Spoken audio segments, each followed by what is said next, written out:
Good evening. This is William Holt. This is my 543 final project presentation.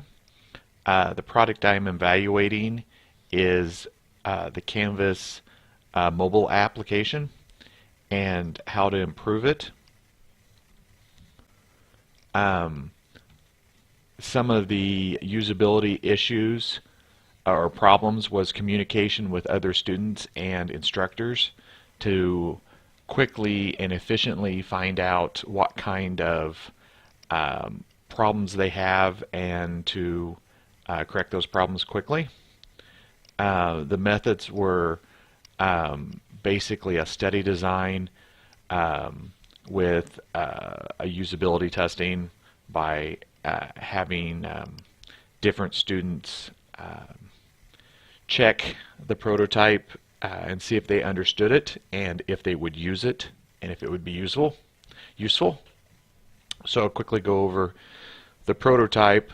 It's a whiteboard learning is what I call it, and it's an addition to the mobile app where you would select your class and then you'd select the contact that you'd want to talk to the person, and once you do, their contact information would come up, and then you would click here to begin a session with that person, and it would basically make a call, and the other student with the same application, it would give them a signal, almost like a text saying, an alert saying, hey, they want to start a conversation.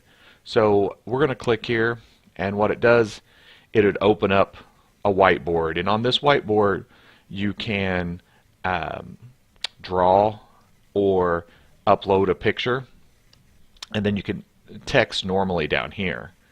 And then say you're not getting the information, or if the student is just still not getting it, you can go to by clicking the microphone, you can do a voice call, and what it would do, it would pop up alert saying, hey, this person wants to do a phone call or not, and you can say yes or no. In this case, we're going to hit yes, and it's going to pop up, and now instead of texting you can talk, but you're still able to draw and continue your process. By pressing the microphone icon again, it'll mute it, and then pressing it again, it'll unmute it. Also, say you're still not getting what you need, and you just want to go to video chat. By clicking the video icon, it would put up an alert for a video chat, and also be attempting to contact, and you can say yes or no. In this case, we're going to say yes again. If we say no, it goes back to your default, which is texting, because there's some people that for privacy reasons you'd allow the person on the receiving end to say yes or no, but we'll say yes, and so the video will come up, and then you're able to talk. So you got voice and video, but this would allow someone to actually hold up an example of a problem, say, hey, I don't understand, for example, the final project presentation, what I'm supposed to do. Could you quickly walk me through or show me something?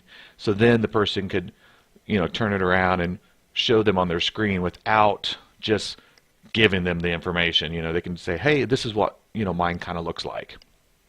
And then pressing the home button, of course, takes you back home. What I found was when I walked around and I talked to 4 different students. 3 of the students said, wow, I need this.